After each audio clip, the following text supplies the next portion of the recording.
दोस्तों, भारत देश में अगर हम गरीब की बात करें तो गरीब का तो जो भगवान है वो भी दुश्मन है, और गरीब का जो ये सरकार ये भी दुश्मन है, और गरीब से जो 10 रुपए ऊपर भी अमीर है वो भी गरीब का दुश्मन है। यानी गरीब का गरीब ही खुद दुश्मन है। गरीब खुद गरीब की टांग खींच रहा है। मान लीजिए अपने आपने एरिया में देखा होगा, हजारों बीसी है जो सरकार ने बैंक के लिए थोड़ी सी आसानी करने के लिए, अपना कैश निकालने के लिए, जमा करवाने के लिए बीसियां रखी है। इनकी काली करतूतें आपने सुनी नहीं होगी। ये क्या कर रहे हैं, जितने भी जो बुजुर्ग आते हैं, पेंशन आती है, या गरीब का कोई नरेगा के पैसे आते हैं, या गरीब का किसी भी तरीके से कोई अपनी जमा पूंजी होती है वो निकलवाने आते हैं, तो उनमें क्या करते हैं, जो मान लीजिए 1000 रुपया पेंशन आती है, 1200 रुपये पेंशन आती है, जैसे 1280 90 रुपए या 1280 हो गए, 70 हो गए, जो ऊपर के 70-80 रुपए होते हैं ये बीसी वाले निकाल लेते हैं खुद, और गरीब को पता तक नहीं चलता। और अब यहाँ पे ज्ञानी बैठे कई बोलेंगे कि भी मैसेज आता है फलाना। अरे भाई, जिनको क्या क्या क्या क्या डह नहीं आता, उनको मैसेज का क्या पता, उनको किसी मोबाइल का नहीं पता, किसी मैसेज का नहीं पता, तो उनको कैसे पता चलेगा। ऐसी काली करतूतें चल रही है इस देश में। और कौन सी जांच कमेटियां बिठा रखी है इस सिस्टम पे, कौन चेक करता है कि इसकी गरीब के साथ क्या हो रहा है। अगर कोई अमीर के साथ थोड़ा सा भी 10 रुपए का भी घपला हो जाए ना, तो सीबीआई बैठ जाती है। लेकिन गरीब के अगर मर्डर भी हो जाए, गरीब के साथ कोई कितना भी बड़ा कोई कांड हो जाए, कभी कोई ढंग से उसको सीरियस ही नहीं लेता। ये हालात है इंडिया में गरीब के। और हमारा देश विश्व गुरु बनने जा रहा है। जब तक इन गरीबों के दिल से हाय निकलेगी ना, तब तक कुछ नहीं आगे हो सकता। कर्ज ले ले चाहे कितना मर्जी अमीर बन जाए, लेकिन रियलिटी में जो है वो आपके सामने है। इन चीजों पर गौर करो। ये हो किसके भाई, कर्ज लेने में इनको क्या परेशानी है, इनको कौन सा जोर आना है। अगर जोर आएगा तो वो तो गरीब को आएगा जो पूरा दिन पसीना बहाता है, जो वो पूरा दिन 12-12 घंटे देश का निर्माण करता है, 18-18 घंटे शिफ्टें लगा लगा के देश का निर्माण करता है। जोर तो उसको आएगा जो स्मार्ट वर्क करते हैं। मैं तो स्मार्ट वर्क उसको बोलता हूं जो ठगियां हैं। जो असली निर्माण है वो गरीब के हाथ से ही होता है, और गरीब को उसका 400 रुपया है वो भी ढंग से नहीं मिल पाता। और जितनी सहूलतें गिना दी जाती है, ये तेरा इलाज फ्री है, ये तेरे लिए फलाना फ्री है, और ये तेरे लिए ढुमकाना फ्री है। अगर इलाज फ्री है ना, तो उसकी भी मैं काली करतूतें आपको बता देता हूँ। अगर इलाज फ्री है ना, तो अगर गरीब करवाता है 20,000 का इलाज, तो जो डॉक्टर हैं, जो बड़े हॉस्पिटल हैं, जो तगड़े हॉस्पिटल है, जिनका ये भामाशाह वाला और यहाँ जो ये अपना जन आधार वाले सिस्टम चलते हैं ना, वो 20,000 का गरीब का इलाज करके सरकार से लेते हैं 20 लाख रुपया। और उस 20,000 में से भी 12,000 रुपया 14,000 रुपया गरीब से ले लेते हैं कि ये तेरा बेड का चार्ज है, ये तेरा फलाना चार्ज है, ये तेरी प्रोफेशनल दवाइयां हैं जो कि सरकार अफोर्ड नहीं कर पाती, ये तेरे को बाहर से लाके दी गई दवाइयां हैं। इस तरीके से 20,000 में से भी 12,000 सरकार और सॉरी ये हॉस्पिटल वाले गरीब से ले लेते हैं।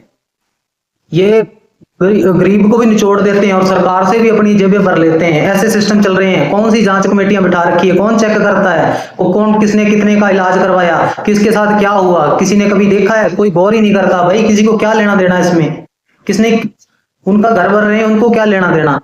जब तक ये चीजें सही नहीं होगी तब तक कुछ नहीं हो सकता। और इन चीजों के लिए गरीब को खुद ही आवाज उठानी पड़ेगी, खुद ही खड़ा होना पड़ेगा, नहीं तो दिन बे दिन ये दबता जाएगा, इसकी पुश्तें भी आगे दबती जाएगी। कभी कोयले की खान में से गरीब को निकलते हुए देखा है? उसके क्या हालात होते हैं, उसके शरीर का क्या हालत होती है, उसके शरीर की क्या, एक पशु की तरह उसकी हालत होती है। टावर बनाते हुए कभी गरीबों को देखा है? जो टावरों का निर्माण करते हैं वो 300-300 मीटर के ऊपर से वो लटकते हैं देश का निर्माण करने के लिए।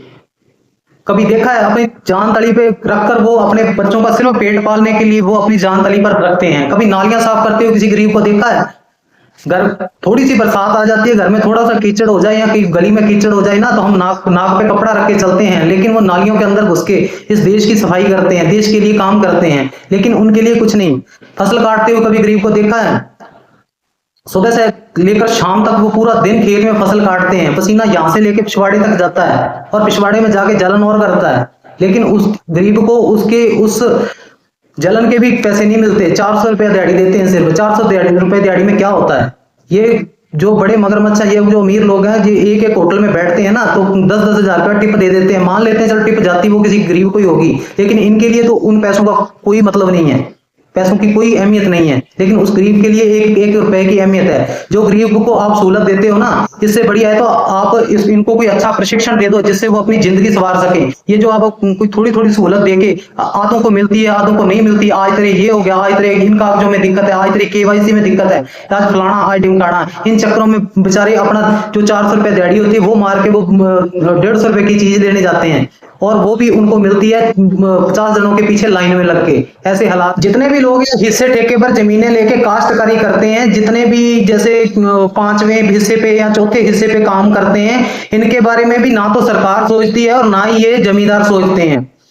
ये जैसे ही ये बेचारे पूरी मेहनत करते हैं, लगभग 6 महीने तक ये फसल का इंतजार करते हैं, और ऊपर से ओलावृष्टि हो जाती है, यहाँ ऊपर से कोई फसल का नुकसान, कीड़े खा जाते हैं फसल को, यहाँ फसल वैसे ही मतलब कोई नुकसान हो जाता है, यानी पूरी तरह फसल हो नहीं पाती, फसल नष्ट हो जाती है। तो जो बड़ा जमींदार होता है जिसके 100-100 150-150 बीघा है, 200-200 बीघा है, उनको तो उनका हिस्सा सरकार दे देती है, ले भाई तेरा नुकसान हो गया तू ले, तेरे को ये मुआवजा दे देते हैं, कहीं तू गरीब ना हो जाए। लेकिन उस काश्तकार के बारे में ना तो ये सरकार सोचती है और ना ही ये जमींदार सोचते हैं।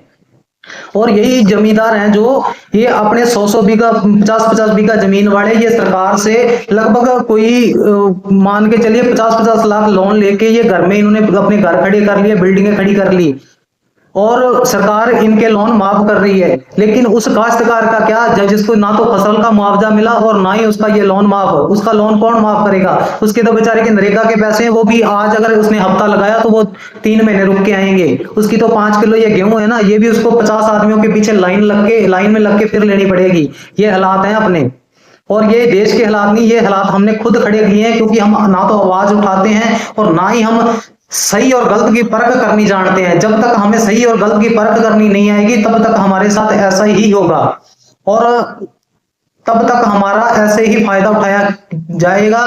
और जैसे किसी डिस्पोजल को यूज करके फेंकते हैं, उस इंडिया में तो एक ही बात ट्रेंडिंग में चल रही है कि हमारे प्रधानमंत्री जी का 56 इंच का सीना है। अरे भाई, जिनके घर में बच्चे भूखे हैं, जो खुद भूखे बैठे हैं, जिनके घर में कोई बीमार पड़ा है, जिनके घर में खाने को अनाज भी नहीं है, उनको क्या आप 56 इंच का सीना बेच के अनाज ला दोगे, या 56 इंच का सीना बेचकर आप दवाई ला दोगे, या 56 इंच का सीना फ्राई करके उनका पेट भर दोगे? उनको तो भाई खाना चाहिए। मैंने 500-500 रुपए महीने में माताओं को पोछा लगाते देखा है, मैंने 500-500 रुपए महीने में माताओं बहनों को लोगों की रोटी बनाते देखा है, मैंने लोगों के बर्तन धोते देखा है, मैंने लोगों के कपड़े धोते देखा है। और एक महीने में 30 दिन होते हैं, और 30 दिन में कितने घंटे होते हैं, और कितने घंटों में कितने मिनट होते हैं, कितने मिनटों में कितने सेकंड होते हैं, और उनमें से आधा समय वो वहां पे गुजारते हैं सिर्फ 500 रुपए के बदले। मैंने 5000 रुपए में सिक्योरिटी गार्ड को महीना निकालते देखा है, वो 30 दिन पूरे निकालता है और फिर उसको 5000 रुपया मिलता है। मैंने 300-400 रुपए दिहाड़ी के बदले कुएं खोदने वाले मजदूर को, पताल को 300-400 रुपए के बदले वो पताल को हाथ लगा के वापस आ जाता है, और अपने बिना अपनी जिंदगी का वो परवाह किए बिना, वो अपनी जिंदगी की परवाह किए बिना वो पताल को हाथ लगा के आ जाता है, जहां पे कभी भगवान भी ना पहुंच सके। एक मजदूर है जो पूरा दिन बोझा ढोता है, पूरा दिन मिस्त्री की डांट सुनता है, मिस्त्री भी बेचारा मजदूर है, वो आगे मालिक की डांट सुनता है, और फिर उसको 400 रुपया मिलता है, और वो फिर अपने बच्चों के लिए वो घर राशन लेके जाता है। ये तो हालात है अपने देश के। लेकिन गरीब के लिए कुछ नहीं है, गरीब के तो सिर्फ एक वोट बैंक है ना, तो गरीब मर गया तो भाई इनका वोट कम हो जाएगी, और अगर गरीब जागरूक हो गया तो भाई इनकी कुर्सियां छिन जाएगी। यही खेला चल रहा है इंडिया।